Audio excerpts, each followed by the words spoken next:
গাছ ভালো হলে যে সবসময় ফল ভালো হবে এমন কোনো কথা নাই। 24-এর নির্বাচন কি হয়েছে, এটাকে বলা হয় আমি আর দামি নির্বাচন।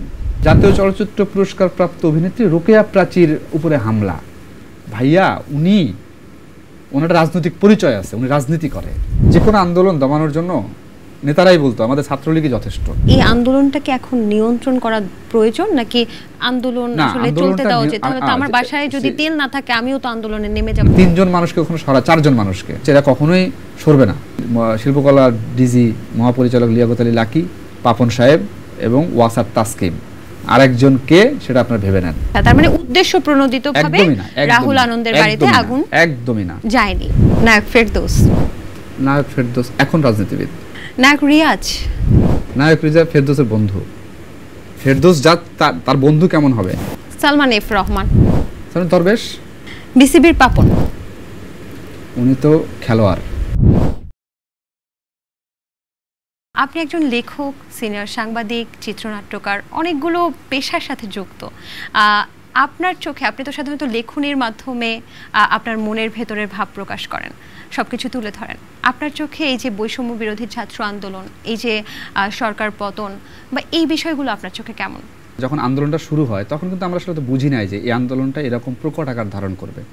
টানা 36 দিন যে এই স্টুডেন্টরা মাঠে থাকলো, পরে ছাত্র জনতা যোগ দিল এবং সাধারণ মানুষ থেকে শুরু করে সকল শ্রেণী পেশার একটা দাবি হয়ে উঠেছিল। আপনার কখন মনে হয়েছে যে এই আন্দোলনটা, প্রথমে তো কোটা আন্দোলন দিয়ে শুরু হলো, যে এই আন্দোলনটায় আমারও একাত্মতা প্রকাশ করা উচিত? গত 15 বছর ধরেই মানে ভয় অনেক কিছু উপেক্ষা করে লেখার চেষ্টা করে গেছি এবং আমাকে এটা অ্যাপ্রিসিয়েশনও করছে যেরকম, আবার অনেকেই হুমকি ধামকিও আমি পেয়েছি। আমার লেখা একটা চরিত্র আছে, ফেসবুকে লোকজন জানে, সেই চরিত্রের মুখ দিয়েও, হারুন ভাই নামে একটা চরিত্র 2018 সাল থেকে, এই চরিত্রের মুখ দিয়ে অনবরত কথা বলে গেছি নানান আকার ইঙ্গিতে।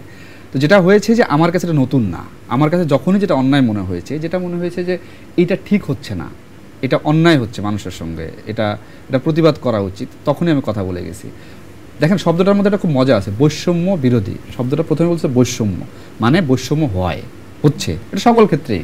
আমাদের হয়তো ওই কোঠাটা কেন চোখে পড়েছে, কোঠাটা স্পেসিফিক করে দেয়া আছে যে এই কোঠাটা এত পার্সেন্ট তারা পাবে, এত পার্সেন্ট তারা পাবে, এইটা স্পেসিফিক করে দেয়া।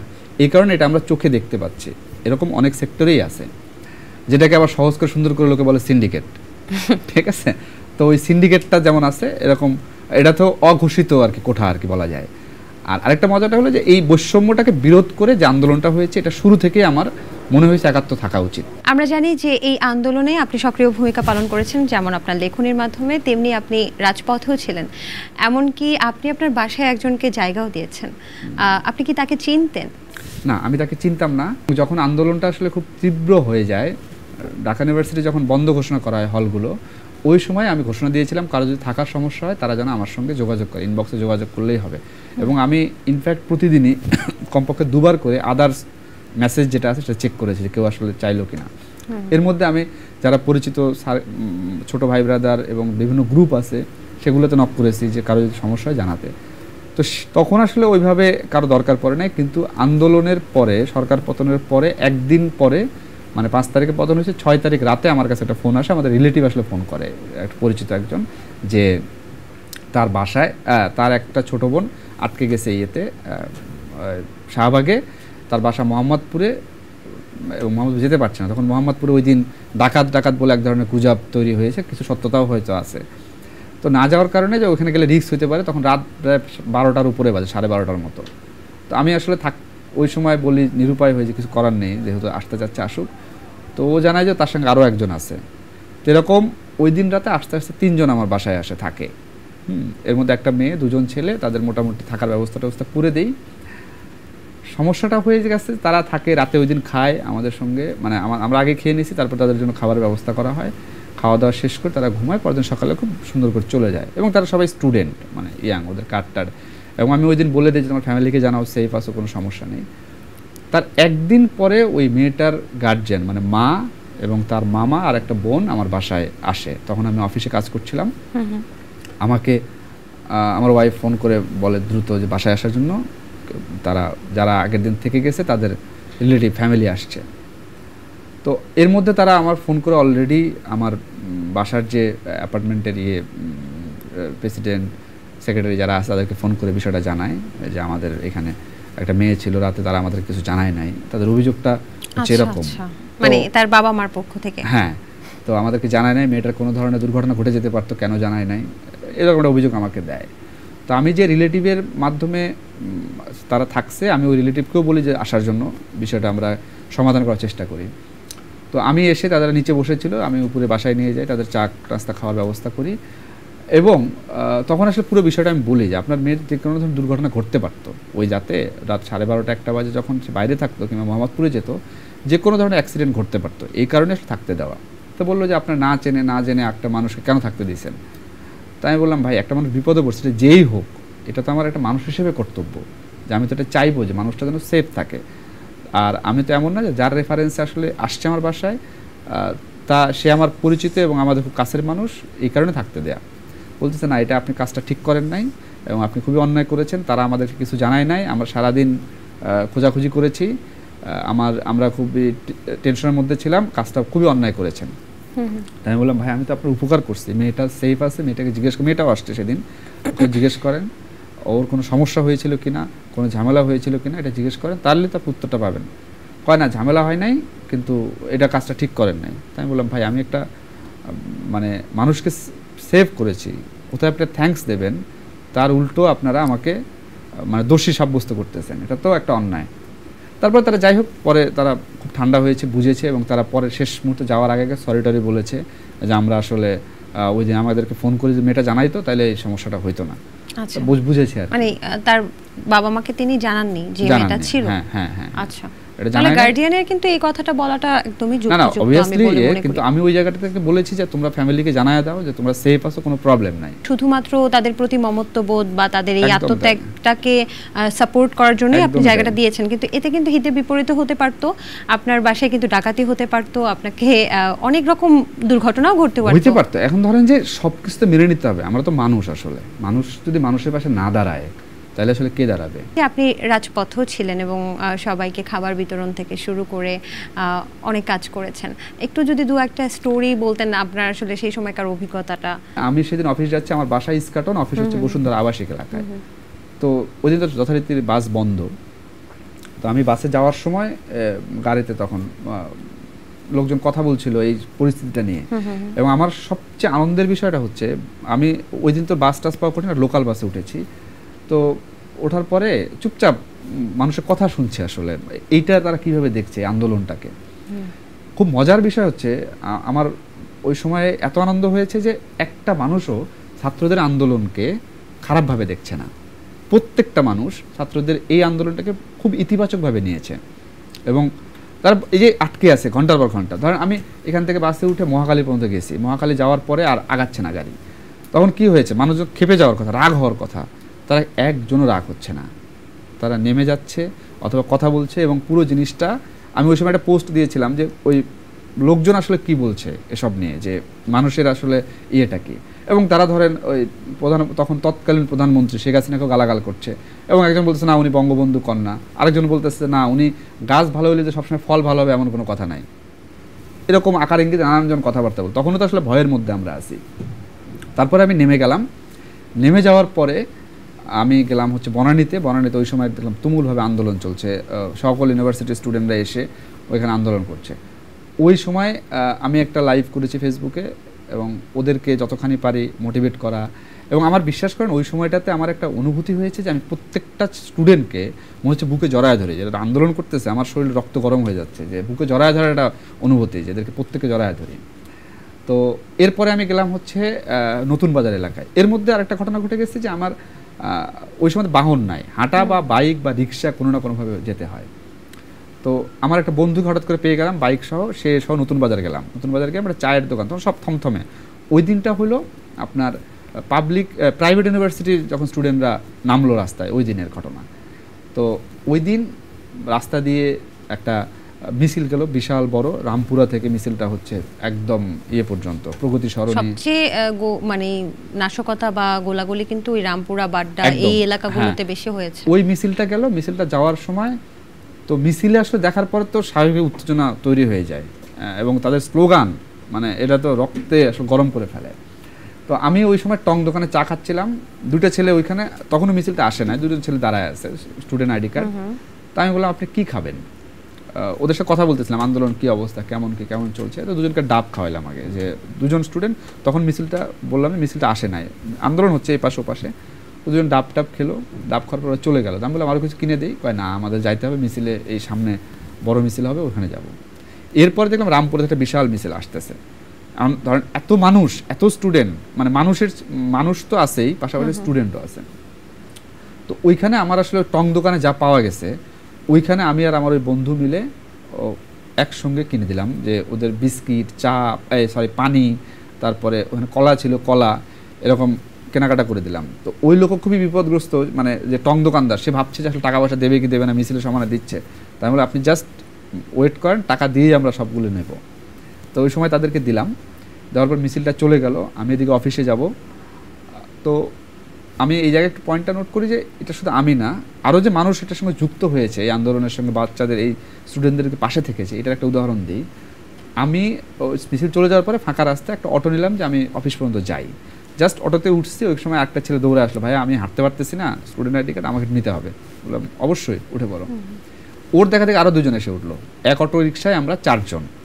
তো স্বাভাবিক দুজন উপরে বসতে হয়, দুজন নিচে, রিক্সার যেভাবে বসে আর কি।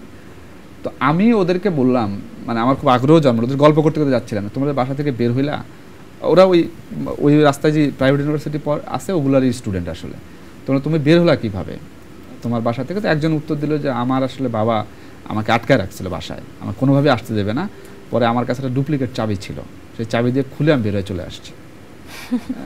তো আরেকজনকে বললাম যে তুমি কীভাবে বের হয়েছো?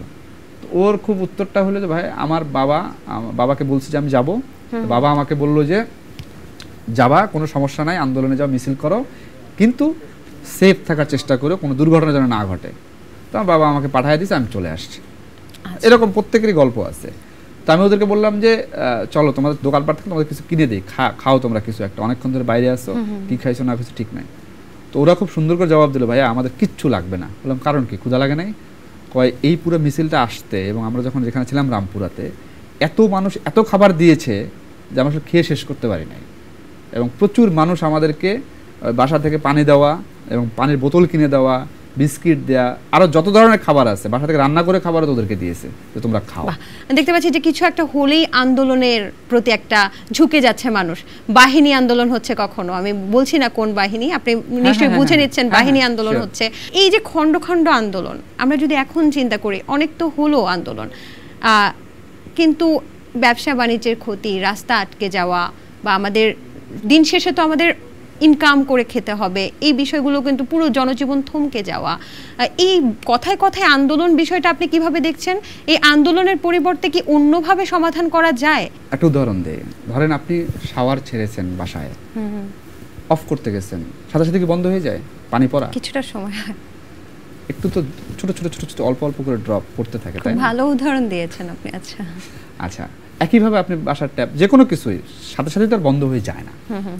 তো এই যে আন্দোলনগুলো হচ্ছে, মানে এইটা আমার কাছে যেটা মনে হয় যে এটা 17 বছর ধরে, অত 17 বছর বা 15.5 বছর ক্ষমতায় ছিল আগের যে দলটা, এই সময় কি আন্দোলন হয়ে দেখেছেন আপনি কোথাও? হয়েছে খুব কম, খুব কম। মানে খুবই মজা বিষয় যে এই 15 বছরে একটা সফল আন্দোলন হয়েছে, একটাই। মানে আরগুলো হয়েছে কিনা আমি জানি না। বৈষম্য বিরোধী তো হয় না, এর আগেও কোটা সংস্কার আন্দোলন হয়েছে, সেটাও পরে এসে আবার বড় রূপ করে আমাদের সরকারি। শুধু আন্দোলনটাকে নিয়ন্ত্রণ করা উচিত এখন। সেটা হচ্ছে যে আন্দোলন হয়েছে একটা, সেটা হলো সবাই নিশ্চয়ই যারা ক্যামেরার সামনে সবাই একমত হবে যে অটো রিক্সা চালকদের একটা আন্দোলন হয়েছিল অল্প কিছুদিন আগে, মনে আছে? জাস্ট একদিনের মধ্যে সে আন্দোলন সফল, কারণ উনি চেয়েছেন যে আন্দোলনটা করার দরকার, অটো রিক্সা চলবে, তাই তো? তো এছাড়া বাংলাদেশে কোনো আন্দোলন আসলে সফল হয়। এই আন্দোলনটাকে এখন নিয়ন্ত্রণ করা প্রয়োজন, নাকি আন্দোলন আসলে চলতে দেওয়া উচিত? তাহলে তো আমার বাসায় যদি তেল না থাকে আমিও তো আন্দোলনে নেমে যাব, আমার বাসায় তেল না থাকা। আর আপনি আন্দোলন জিনিসটা তো সমষ্টিক, ব্যক্তি না, তাই না? খণ্ড খণ্ড আন্দোলন হচ্ছে, খণ্ড খণ্ড আন্দোলনটা হচ্ছে। আপনি একটা পয়েন্ট খুব ভালো বলেছেন যে একটু আগে, যে আমরা তো আলোচনা করে সমাধান করতে পারি, এটা অবশ্যই আলোচনার সুযোগটা তৈরি করতে হবে, আইনি ব্যবস্থা। আর আন্দোলনটা হলো যে অভ্যাসগত জায়গা থেকে করেছে, যেটা মানে যেটা। আর আরেকটা জিনিস হয়েছে কি সমৃদ্ধি, সেটা হলো যে গত 15.5 বছর বা 16 বছরে এত এত জায়গায় আসলে মানে বৈষম্য হয়েছে, অন্যায় হয়েছে, যে এইটা আসলে আপনি একদিনে ঠাস করে বদলাতে পারবেন না। আপনি এই আন্দোলন কেন, প্রধান উপদেষ্টা বাড়ির সামনে যমুনা, যেটা উনি যেখানে থাকেন এখন, সেটার সামনে প্রতিদিনই আন্দোলন হচ্ছে, সেটার সামনে। তার মানে কি গত 15 বছর এই মানুষগুলো কোথায় ছিল? তারা আন্দোলন করে নাই কেন? তাদের একটা বৈষম্য বিরোধী আন্দোলনের রাস্তা দেখিয়ে দিয়েছে যে এইভাবে আসলে আন্দোলনগুলো সফল হওয়া যায়। সেই রাস্তায় তারা হাঁটার চেষ্টা করছে। তার মানে তাদের সকল কিছু মানে সমাধান হয়ে যাবে, বিষয়টা কিন্তু এমন না। সাগর এবং রুনির হত্যাকাণ্ড নিয়ে কিন্তু অনেক জল্পনা কল্পনা আছে, এবং এখন পর্যন্ত কিন্তু আপনি একজন সাংবাদিক, তাই আপনাকে জিজ্ঞেস করা যে এখন পর্যন্ত কিন্তু এর কোনো বিচার হচ্ছে না। সাগর রুনির প্রসঙ্গ আনলেন, আপনি নিজে একটা প্রশ্ন করেন, এই বিচারটা কেন হয় নাই? কেন হয় না সেটা তো আমরা আলোচনা করছি, আপনি বলেন না কেন হয় নাই? চাই নাই, আমি বিচারক এটা চাই না, কিন্তু আমি তো সাধারণ জনগণ হিসেবে চেয়েছি। আপনি তো একবারও ভয়েস রেজ করেন নাই। তাহলে কি ভয়েস রেজ না করাটা? ডেফিনেটলি ভয়েস রেজ করতে হবে, আপনাকে অধিকার, আপনার অধিকার সম্পর্কে জানতে হবে। আমি আরেকটা জিনিস কথা বলি প্রায়, সেটা হচ্ছে যে বাংলাদেশের সব মানুষকে রাজনীতি করতে হবে এমন না, কিন্তু আপনাকে যেটা করতে হবে রাজনৈতিকভাবে সচেতন হইতে হবে। মানে আপনার বিরুদ্ধে অন্যায় হচ্ছে, আপনার বিরুদ্ধে ন্যায় হচ্ছে, কিংবা আপনাকে কেউ দমিয়ে রাখতেছে, এইটার বিরুদ্ধে আসলে ভয়েসটা রেজ করতে হবে, আপনাকে কথা বলতে হবে। এই পুরো আন্দোলনের সময়টাতে দেশের 3-4টা পত্রিকা, 5টা পত্রিকা একদম সত্য যেটা সেটা লিখে গেছে, পক্ষ নেয় নাই। আমি আপনার একটা অভিজ্ঞতার কথা বলি, 5 তারিখের অভিজ্ঞতা। 5 তারিখের অভিজ্ঞতাটা মানে 36 জুলাই, 36 জুলাই যেটা, 36 জুলাইয়ের অভিজ্ঞতা খুব মজা। সেদিন হলো আমি অফিস যেতে পারি নাই, আমি বলে দিছি যে এখানে গাড়ি টাড়ি চলছে না, কারফিউ, সেদিন কারফিউ অলরেডি।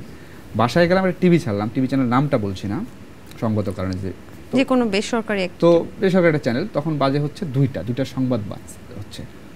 তখন দেখাচ্ছে যে আমরা শাহবাগ থেকে লাইভ করছে একজন, শাহবাগ থেকে, বাট দেখাচ্ছে লাইভ, আসলে আদৌ লাইভ ছিল কিনা আমি জানি না।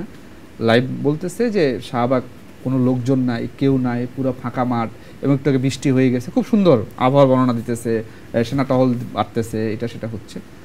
ঠিক 5 মিনিট পরে বোধহয় খবর পাইছে যে ওই চ্যানেলটাই খবর পাইছে যে ইয়ে হয়েছে, সরকার পতন হয়ে গেছে, রিজাইন দিয়ে দিছে। ঠিক 5 মিনিটের মধ্যে আবার শাহবাগে গেছে। আমি একই চ্যানেল দেখতেছি যে ওরা বলতেছে আমরা এখন যাচ্ছি শাহবাগে, আমাদের অমুক রিপোর্টার আছে, তার কাছে যাচ্ছি, শাহবাগের বর্তমান পরিস্থিতি জানাচ্ছে।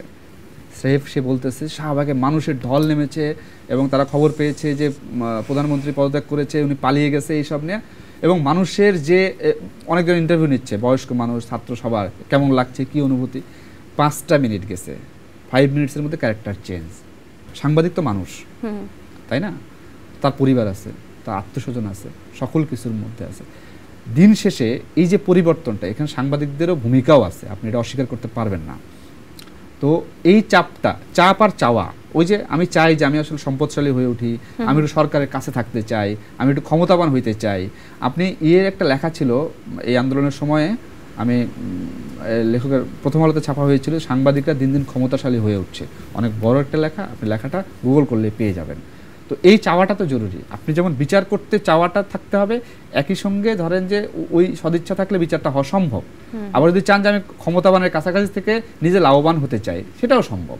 এই যে সমন্বয়কদের মাধ্যমে কিন্তু বলা যায় যে অনেকটা এই আন্দোলনটাকে নিয়ন্ত্রণ করা হয়েছে, বা সবাই কিন্তু আমরা জাতি হিসেবে বলা যায় যে অনেকটা অধৈর্য মনে হয়, যে অনেক তাড়াতাড়ি সবকিছু পেয়ে যেতে চাই। তবে এই সমন্বয়করা নিশ্চয়ই কোনো কলেজের বা ভার্সিটির বিভিন্ন জায়গায় পড়ালেখা করছেন, বেশিরভাগই আমি যদি বলে থাকি। তো আমার প্রশ্ন হচ্ছে, বা আপনার কাছে মতামত চাওয়ার একটা আকাঙ্ক্ষা জাগছে, যে সমন্বয়করা এখন তো স্কুল, কলেজ, ভার্সিটি খুলে দেবে, তারা কি আসলে পড়ালেখায় মনোযোগ দিবে নাকি দেশের সংস্কার করবে, কোনটা? এই যে স্টুডেন্টরা কি দেশের বাইরে? দেশেরই তো, তাই না? তো ধরেন এরা যদি পড়াশোনা এবং দেশ সংস্কার দুটো একসঙ্গে করে, সমস্যা আছে? এখন সংস্কারটা কি? সে গিয়া আগে তো ট্রাফিক নিয়ন্ত্রণ করতো ঢাকায়, ওই 7 দিন যখন পুলিশ ছিল না, তারা এটা করেছে। এখন কিন্তু স্টুডেন্টরা নাই। বাংলাদেশের ক্রাইসিস মোমেন্টে তারা আসছিল, তারা দায়িত্ব পালন করেছে, এবং তারা নিশ্চয়ই সামনেও করবে। আমি বিশ্বাস করি যে এই সমন্বয়করা, এই শিক্ষার্থীরা একদমই, আমাদের কিন্তু অনেক বেশি আস্থা এই সমন্বয়কদের প্রতি। 158 জন আমি যদি ভুল না করে থাকি। গতকালের একটা নিউজ আমি দেখছিলাম একটা গণমাধ্যমে, তখন বলছিল একজন সমন্বয়ক, আমি যদি ভুল না করে থাকি, তার নাম হচ্ছে রাফি, সম্ভবত সে চিটাগাংয়ের, বলছিল যে যদি কেউ অপপ্রচার বা অতিরঞ্জিত নিউজ করে, সাংবাদিকদেরকেই বলছিল, তাহলে 15 সেকেন্ডের মধ্যে তাদেরকে একেবারে ফিনিশ করে দেবে। আমরা আসলে এই মানুষগুলোকে তো আমরা ভালোবাসি, একটা আস্থার জায়গা। আমরা চাই যে এই মানুষগুলো আমাদেরকে আশা দেখাক। হলুদ সাংবাদিকতা বা অতিরঞ্জিত করে যদি কেউ করে তাহলে নিশ্চয়ই তথ্য উপদেষ্টা আছে বা এর জন্য তো আইন আছে।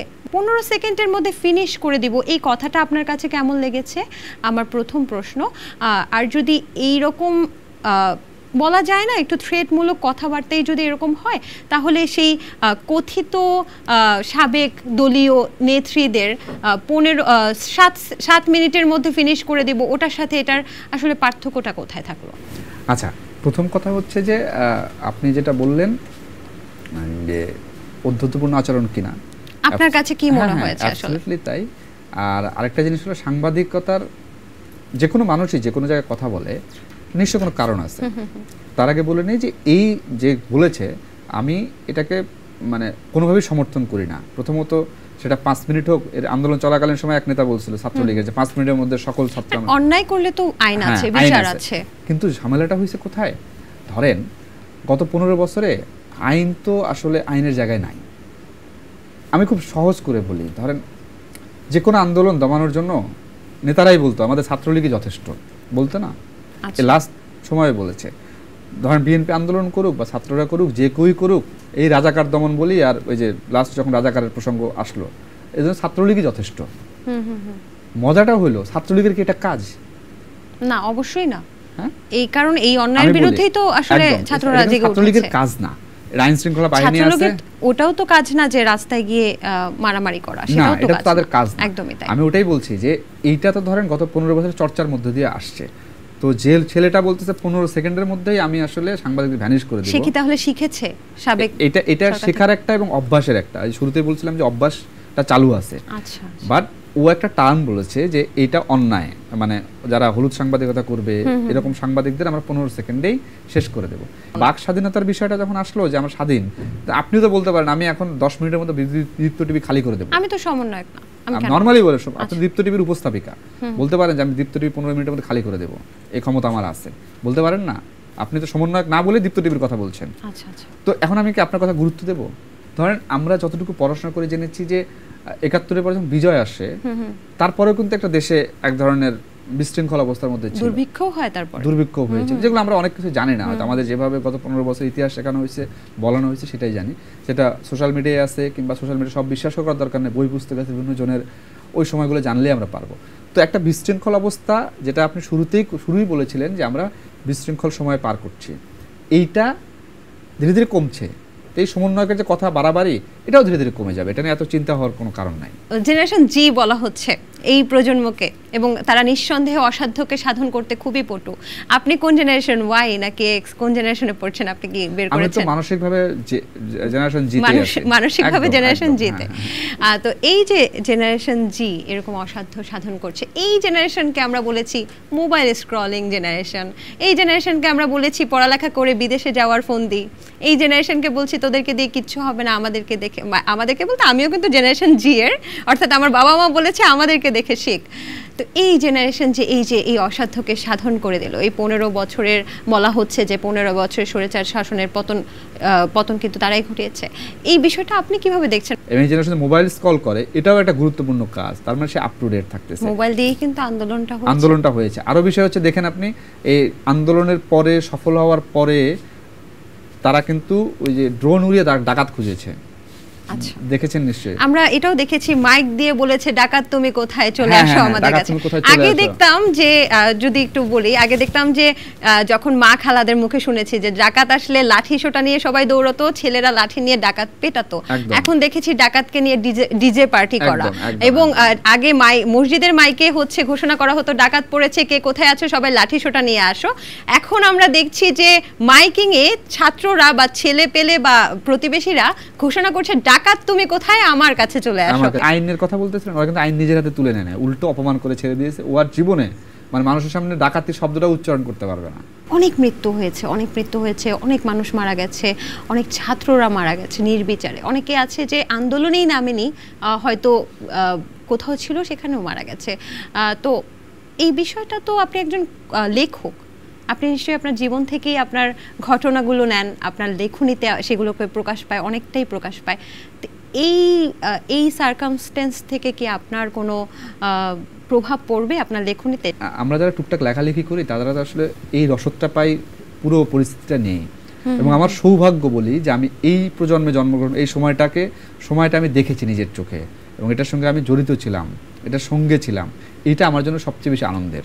সম্প্রতি কিন্তু নাট্য নির্মাতা যারা আছেন তারা হচ্ছে একটা আন্দোলন না, একটা কথা উঠাচ্ছেন যে আমরা হচ্ছে সেন্সর পদ্ধতি সেটাকে বাতিল চাই, গ্রেডিং পদ্ধতিতে চলে আসতে চাচ্ছে বা সার্টিফিকেশন পদ্ধতি।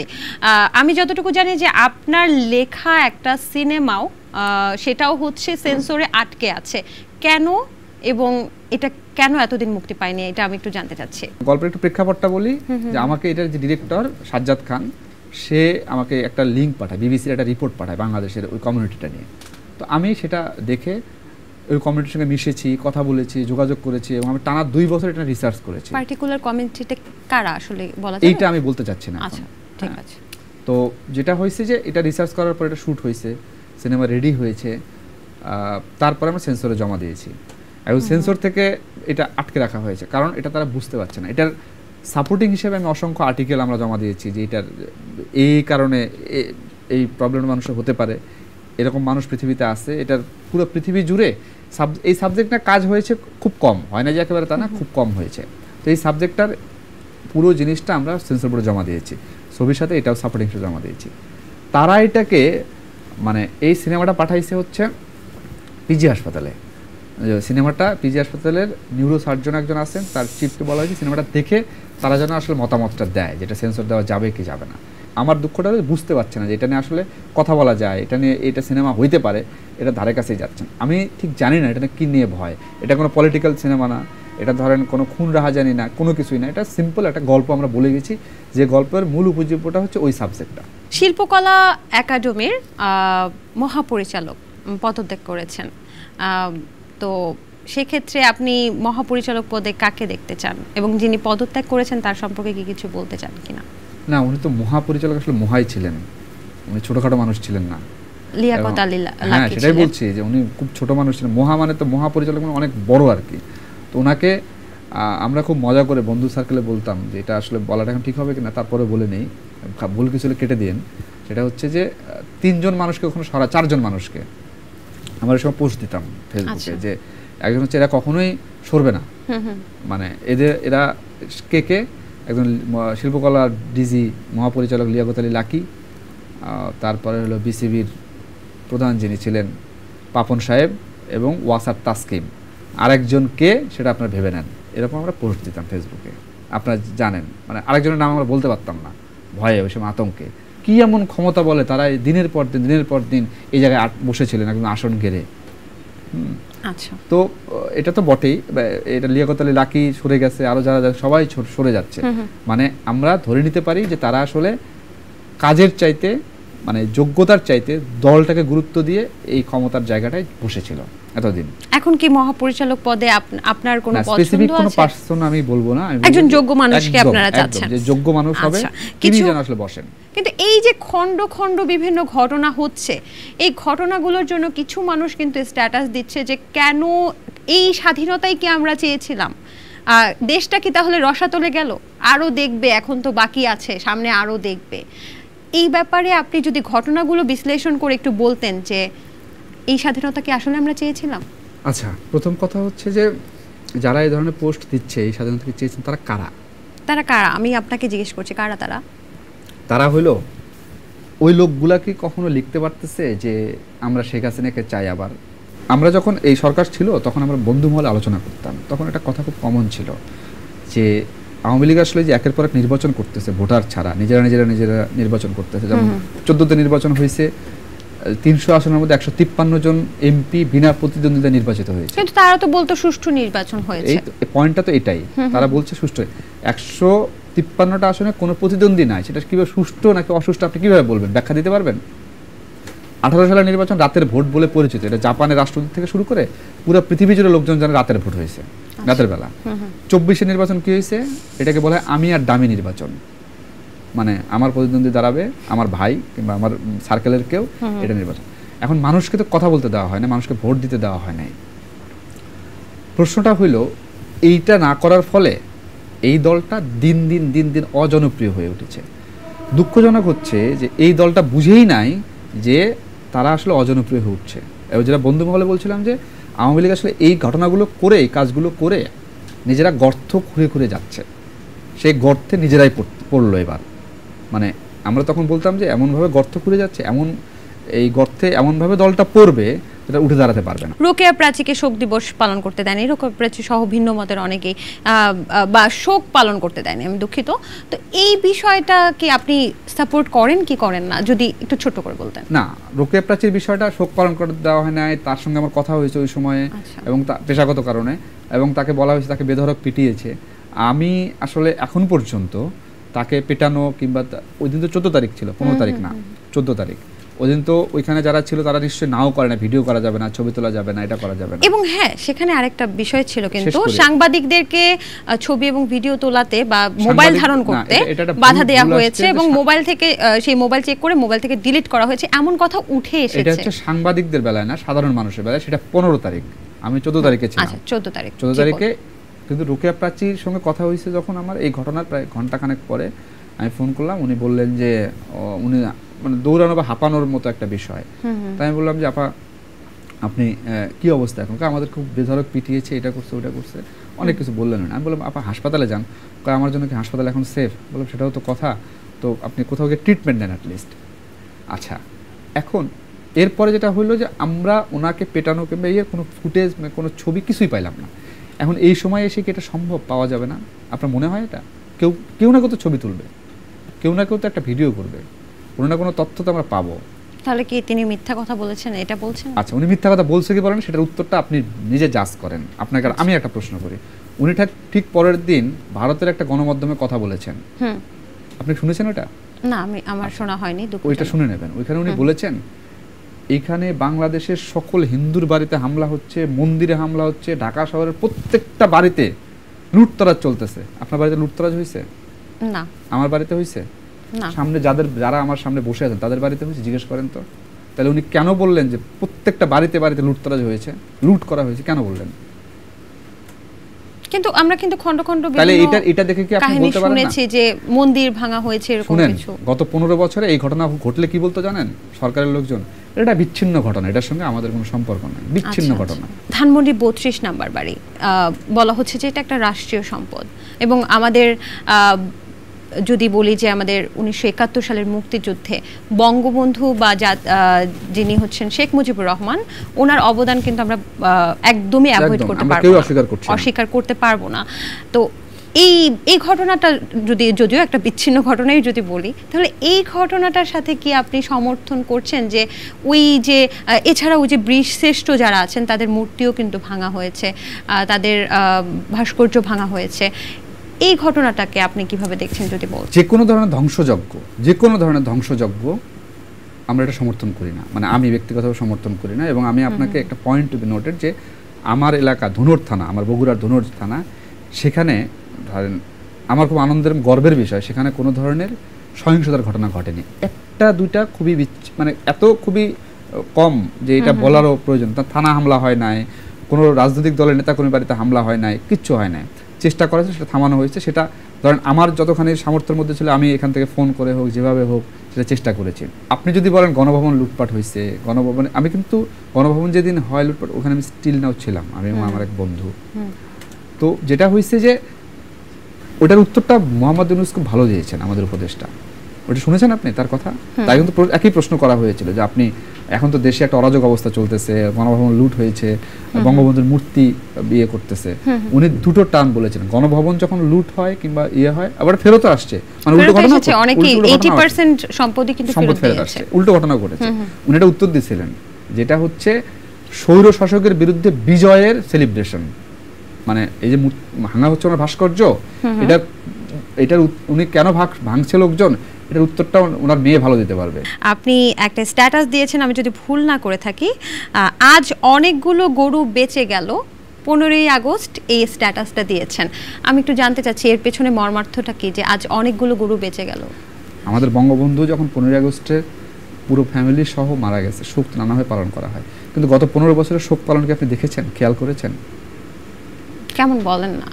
আমি তো খেয়াল করেছি, অনেক কিছু খেয়াল করেছি, অনেক বিচ্ছিন্ন ঘটনা খেয়াল করেছি। ভয়ঙ্কর ভাবে ধরেন ওই সময়টাতে এই যে গানের কথা বলছেন, কালকে একটা ভিডিও আমার সামনে এসেছে, যদি আমি শেয়ার করি না কিছু না দেখা, এটা ধরেন 2-3 বছর আগের ভিডিও। সেখানে হিন্দি গানের সঙ্গে নাচতেছে 15ই আগস্ট, পিছনে ব্যানার দেওয়া শোক দিবস পালন হচ্ছে, মিলাদ মাহফিল, এবং তাকে নাচা গানা চলতেছে। তো গরু বেঁচে যাওয়া মানেটা হলো যে যেহেতু ওই দিন আসলে দোয়া কিংবা অন্য অন্য কাজ সবাই হয়তো শোক পালন করেছে ওই দিন, কিন্তু এবং গরু বেঁচে যাওয়া মানে হলো ওই দিন গরু জবাই করে মোটামুটি একটা ভোজ করা হতো সারা দেশে, এবং এটার জন্য চাঁদা তোলা হইতো, যে বিভিন্ন ব্যবসায়ী থেকে শুরু সকল মহল থেকে, যে এটা চাঁদা তুলে এটাকে সেলিব্রেশন করার মতো শোকটাকে। তো ওই দিন তো আসলে এইবার তো হয় নাই সেটা।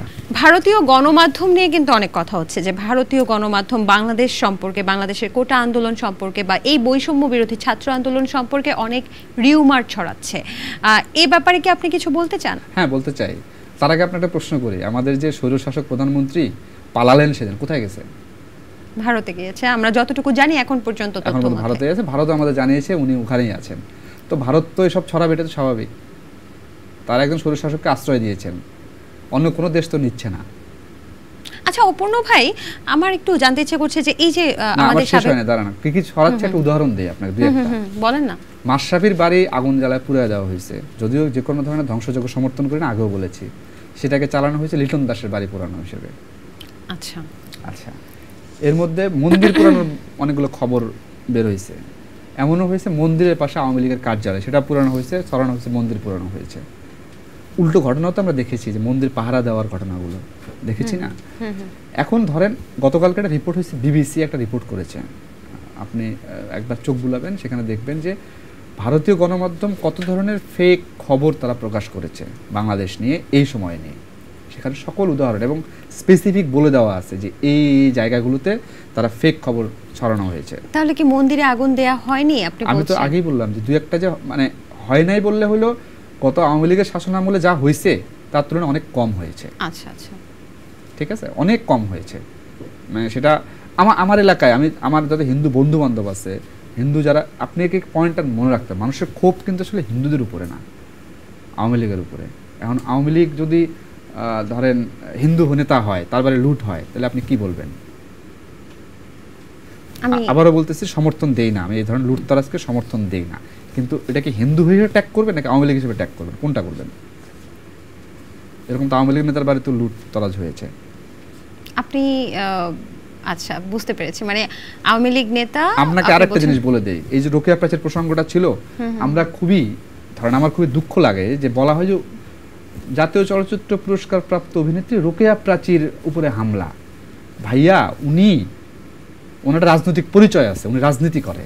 আচ্ছা, আমাকে লিখতে হবে যে উনি রাজনীতি, পদ আছে ওনার। রাহুল আনন্দ যিনি ছিলেন জলের গানের, আমরা শুনেছি যে একদম আমাদের দ্বিতীয় স্বাধীনতা আসার সাথে সাথেই রাহুল আনন্দর বাড়িতে কিন্তু হামলা হয়েছে এবং তার যত ইনস্ট্রুমেন্ট ছিল সবকিছু ভাঙা হয়েছে। এটার সত্যতা কতটুকু, এবং আপনি এই ব্যাপারে কি? রাহুল আনন্দের বউ একটা পোস্ট দিয়েছে, ওটা দেখছেন আপনি? আমার দেখা হয়।